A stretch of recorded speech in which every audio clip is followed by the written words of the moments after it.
Hello, amazing ladies in business. Welcome to the HerStory podcast. And I am your host, Kylie King, the founder of Australian Ladies in Business Initiative. And I am so excited today to be joined by the amazing Stacey Walker. Now, Stacey just doesn't run one business. She has three under her belt. So we've got Lycan Swipe Media, MyDux, and her mentoring and consulting business, Stacey Walker. Thank you so much for joining me today. Oh my goodness. Thank you so much for having me. It's really exciting to be on the other side of this for a change. I guess because I did read through your bio, you do lots of speaking and lots of sharing. And yeah, with three businesses to run, you're a very busy lady.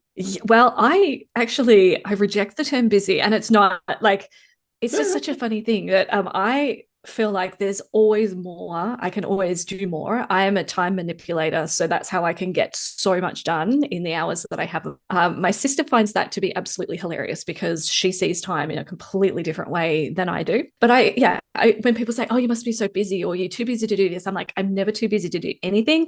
We'll work it out. So for me, I just like to keep really active and getting stuff done. We're renovating our house at the moment, so squeezing that in, as well as looking after our family, our kids, and our fur and feathered children as well. So it keeps me active.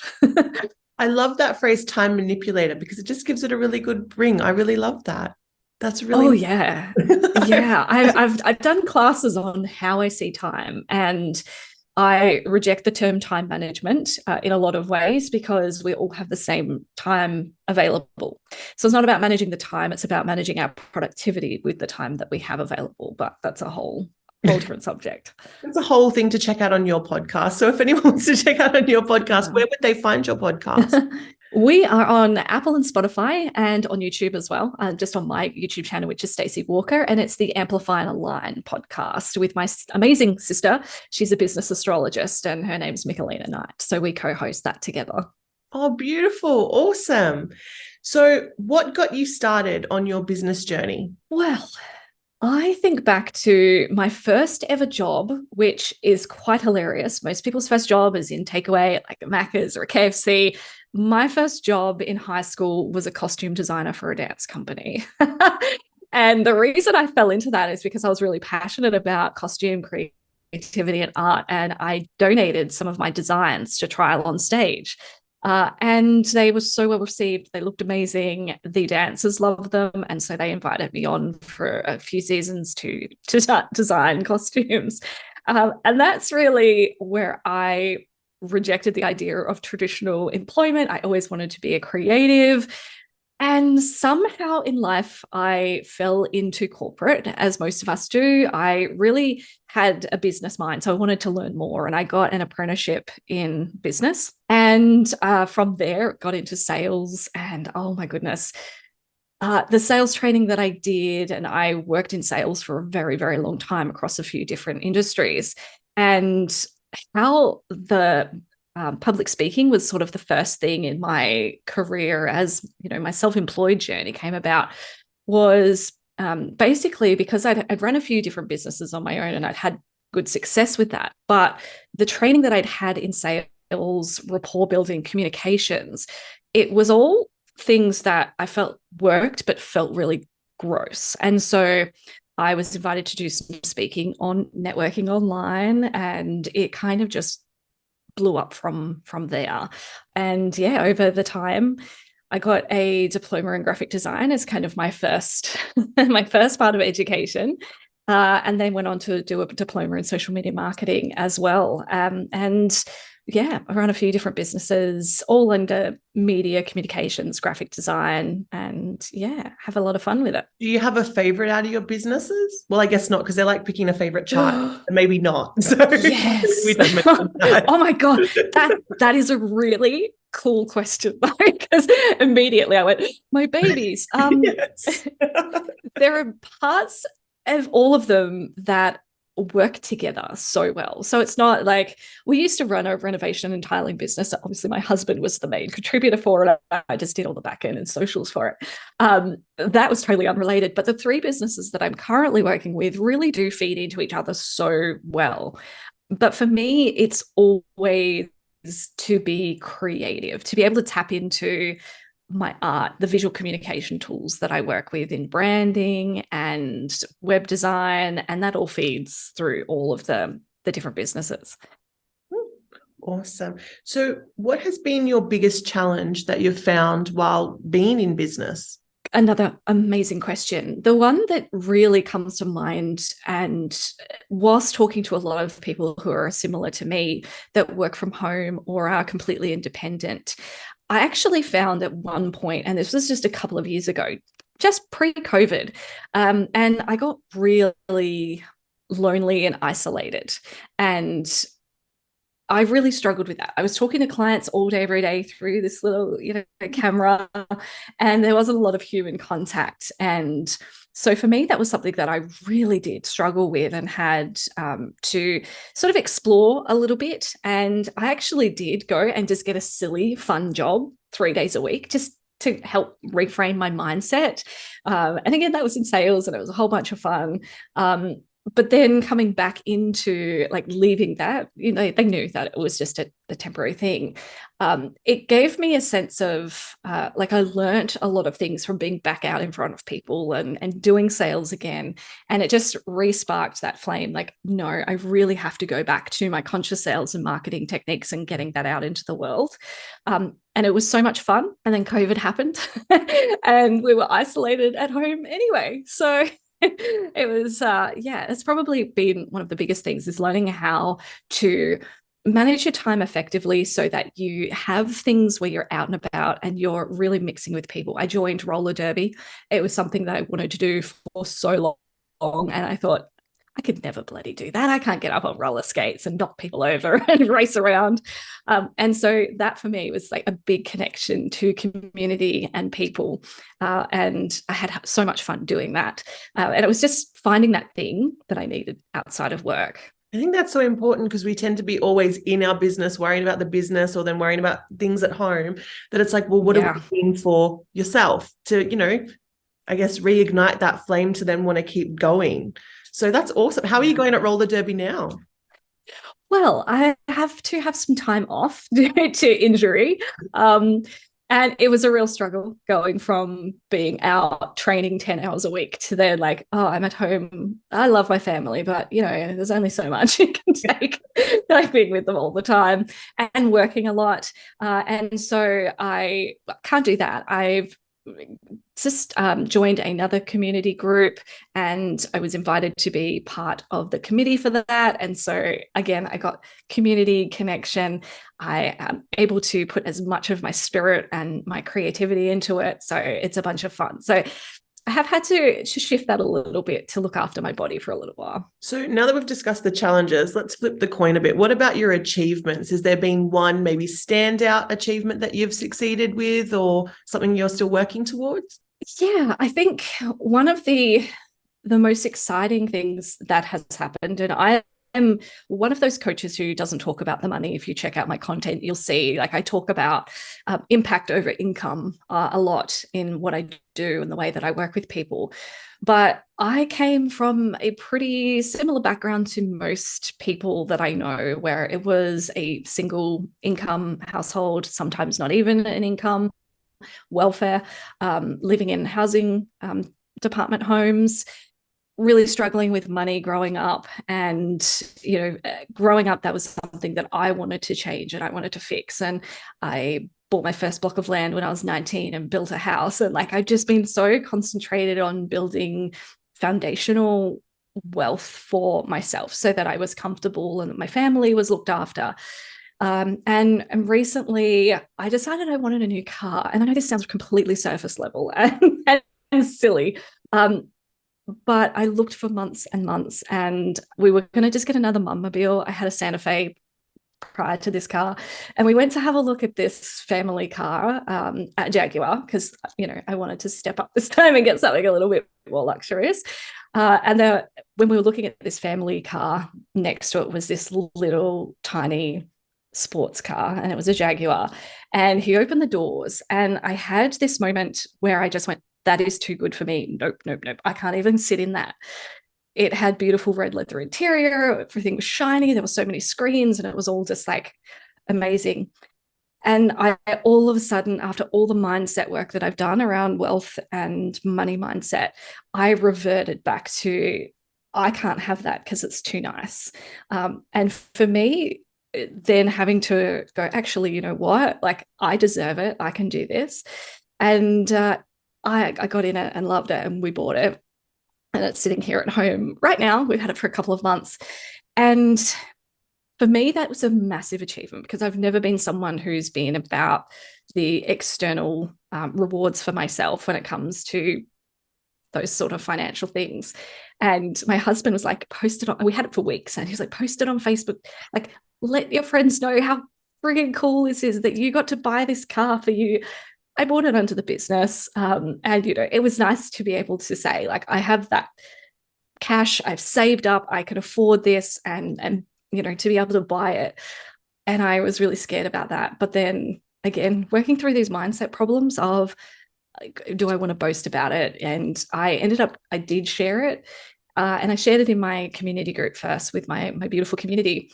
And I got so many messages saying, like, Stace, like, we're all spiritual people, but a Jaguar with red leather interior and all the glitz and glam of that is so frigging inspiring because of how hard you work and what you do for us in the community. And they all wanted to say thank you and celebrate it. And I know it's a car, but it meant so much more than that on so many different levels. And I guess one of the other things that I've done, which I love public speaking, and it's because of COVID, obviously we've had years of no in-person events, but prior to COVID, there was an event that I did at the Sydney Convention Centre in front of thousands of people. And I always think back to that moment and the impact that was created from being able to stand up on stage and do that. But they're probably, two of the more significant things. It's awesome. As soon as you mentioned the car, I was like, you better have got your butt in there because you do deserve it. And that's awesome to hear. Thank you. And thank you for sharing like what you had to overcome to do it, because most people would have been like, just get your bum in that car. You deserve it. So no, that's awesome. And it sounds like a really hot, and I'm glad that, I think it's so important that your community does come around to support you, and they want to see you succeed. Like, they want to be a part of your journey and then also cheer you on. So that's beautiful. And public speaking, like, how exciting to be able to deliver your message to everyone that was there to listen to it. That's great achievements. Good on you, Stacey. They're awesome. What is some advice you wish you were given when you started your business journey? I love this question. And yes, I could probably talk. You can obviously tell I'm a talker. I could talk all day, every day. I love this question. There are so many different responses that I could possibly give to this, but the number one thing that I always think of when I see this question is that I wish someone had have said to me, or I had integrated this advice better the beginning of my journey, that you do not have to work with everyone willing to pay you. And I've set amazing boundaries with that now. And I'm in a position where I can pick and choose the people that I work with. But I even think back to the beginning of my journey in business and just working with people. And you've probably, had this feeling before. We're just like, is this the right thing to do? I've got all these red flags. I really don't want to work with this person, but they're paying me, so I'm going to do it because I need the money. And I think back to those moments where I did the work anyway and regretted it. And I just think how much time and energy I focused on the wrong people that I closed off to the universe, accepting more from the people I wanted to work with. So if anyone I work with struggles with that, I always say to them, just open up, manifest more of the right people, and remove the wrong people and set those boundaries. That is such a good piece of advice. It's come up a lot, I've noticed. And I think even in another recent interview I did, they said the same thing, knowing when to sort of fight, not a nice way, but fire the client. If it's you can fire the client. You have that ability to do that. Absolutely. As you mentioned, like, as a business, you're like, oh, there's a sale and there's a client, I've just got to take it. And you don't. Like, you got into business for a reason, to work with the people that, you want to work with. So no, I love that piece of advice. If you want to share, and I know you've got 3 business babies, but what would be your ultimate goal, or what is one of your ultimate goal for either the business as a whole, because you said they all interlink, or just what is the ultimate goal? Yeah, so I work really closely with my sister, and we have an amazing relationship. If we don't talk every day, it's like a limb has been cut off. We weren't like that until a few years ago. We did not have anything in common growing up. Just as we grew up as adults, we had babies. We did not even communicate like much, like other than seeing each other at Christmas time. We were just very distant sisters. And now coming together and realizing how strong we are as a unit, not only in that sisterhood, but also in business as well, has been amazing. And as I said, she's a business astrologist, but she's so much more than that. She also mentors on the energetics and mindset empowerment. Like, she's incredible. We are at the moment working on our platform together. We have a membership that is a monthly subscription to work with us together. And she always says, like, together we make the perfect business coach, because she does all the alignment and the energetics, whereas I do a lot of the strategy systems and the amplify, which is why our podcast is called Amplify and Align. And we're actually working on a whole system, this ecosystem of spiritual entrepreneurship together. And I'm so excited about it. We did events years ago with Amplify and Align. We've done a retreat this year with it on the Sunshine Coast. And now we're working on this online program and membership and growing that. And so for me, that's going to be a huge focus moving forward, because I see how much the clients that come to me that haven't done the spiritual work and the energetics and the alignment, they struggle with the systems and the messaging and the social media and content and all of those other things, because they haven't done that work first. So the way that it actually works together, I think, is so, so important and valuable. And you couldn't possibly get what we do together out of one person. You would need, multiple coaches and support systems and outsourcing to be able to get that stuff put together. So that's the magic that we're working on. The platform MyDux that you've been using. And yeah, that for me is just another focus of growth, where I can help more women and men. I mostly work with women to help amplify their message and get those systems situated so that they can create foundational income for themselves and be able to give themselves more freedom within their business, so they're working less because they have a system that supports them and does a lot of the complicated stuff for them. And the Lycan Media, which is my digital marketing agency, honestly, I just love how that ticks along. I don't create content for that. It's a lot of it's word of mouth and referrals and SEO, and I just let that tick along, and that has been absolutely amazing.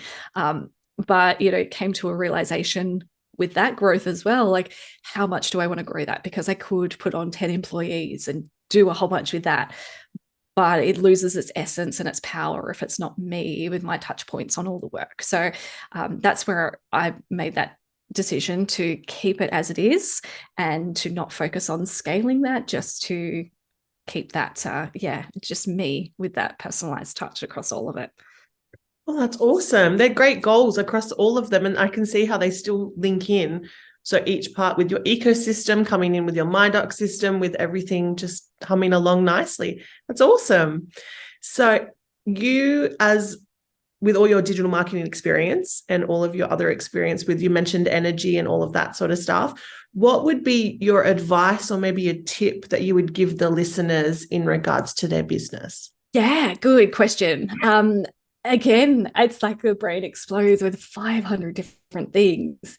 And I think one of the most important things in especially service-based business is to establish a customer journey and an offer suite that aligns with a customer journey. And I don't hear a lot of coaches talking about that. We talk a lot about offer suites and creation, having entry level, but not how it actually aligns to a customer journey and where people come in to that journey with us. And I think that's really important for everyone to sit back and go, okay, this is my customer journey, and this is how I service my customer throughout that whole journey. And that's where systems can help with that as well. There's a Virgo in my chart somewhere, as my sister always tells me. That's why I'm so focused on systems and strategies. But I think that a lot of clients come to me who have created a good income for themselves and have got good impact, but they are lacking in some of those strategies with the customer journey that will enable them to create more and to have more impact with their audience and their clients. And so I'm not sure if anyone else has mentioned this, but I feel like it's one of the activities. Once you start really getting your message out there, then you focus on that customer journey and how you can flow with that within your offers and your products. That's great advice, because we were talking, it was come up in the group recently, actually, in the ALIBI group, that people weren't focusing on their journey. They were just sort of, throwing mud at a wall and hoping something would stick, and that the customer would come and then they would purchase, and then there was nothing else. It's like, oh, I got their money and now I can. So there is no, and I think a lot of businesses fail to forget that, sometimes, you've got some beautiful customers there that have already purchased from you, that are going to probably be easier to convert than bringing in cold, fresh bodies all the time. So I love that. And you're very right. There's a lot of business coaches out there. I've spoken to a lot of business coaches, and no one really talks about the customer journey. It is the other things. So that's a great point. And customer journey is important, and everyone needs to come and check your stuff out, Stacey. So if they want to stalk you in the good way, of course, if they want to stalk you, where would they find you? In lots of different places. I use Facebook primarily. I love the deeper connections that Facebook allows. I have a Facebook page, but my personal profile, I love just connecting with humans on there. I'm in the group, in your beautiful group as well. And I also have my own group, which I run with my sister, which is open. And that's called Mission Driven Women over there on Facebook. I have Instagram. I love TikTok, and I know that's controversial, but I create a lot of content over on TikTok as well. And I love the connections that I build over there. And of course, YouTube, we've just started putting our podcast in the second season up there and creating content on YouTube. So you can find me all over the place, really. Fantastic. Thank you so much for joining me today and answering all of my questions. So just if you want to stalk Stacey, you can check her out at Lycan Swipe Media, MyDux, and Stacey Walker, where you do all your consulting and mentoring. Thank you so much for joining me. Thank you so much for having me.